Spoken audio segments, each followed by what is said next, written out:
মানুষ হলো পাখির মতন, আজ এখানে তো কাল অন্য জায়গায়।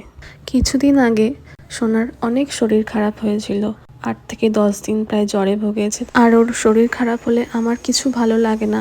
তখন মাকে জানালাম, তো মা শোনার পর যথারীতি 6-7 ঘন্টার রাস্তা আমার শ্বশুরবাড়ি থেকে বাপের বাড়ির ডিস্টেন্স, সেখানে 1 থেকে 2 ঘন্টার মধ্যেই তড়িঘড়ি করে বেরিয়ে পড়লো মা কোনো দিন আমার বাড়িতে একা একা আসতে পারিনি, এতটা দূর।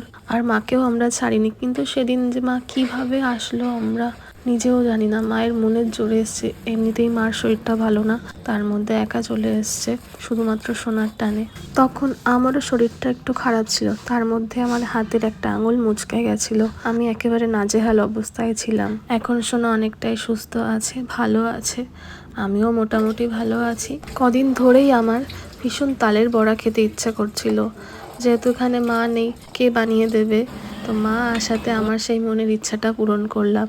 মাকে বললাম, মা একটু বড়া করে দাও, খাবো।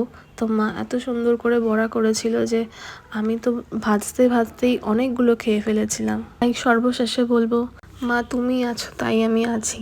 তুমি না থাকলে যে কি হতো আমার আমি জানি না। তুমি বাবা না থাকলে তোমরা আমার সাপোর্ট সিস্টেম, আর এখন আমার ভাই হয়েছে আমার সাপোর্ট সিস্টেম। তোমরা ছাড়া তো আমার কেউ নেই, একমাত্র তোমরাই আমার মনের কথা বোঝো, আমাকে বোঝো। আমার ভালো সময় খারাপ সময় আমি তোমাদেরকে চাই, তোমাদের ভালো সময় খারাপ সময় আমাকে রেখো।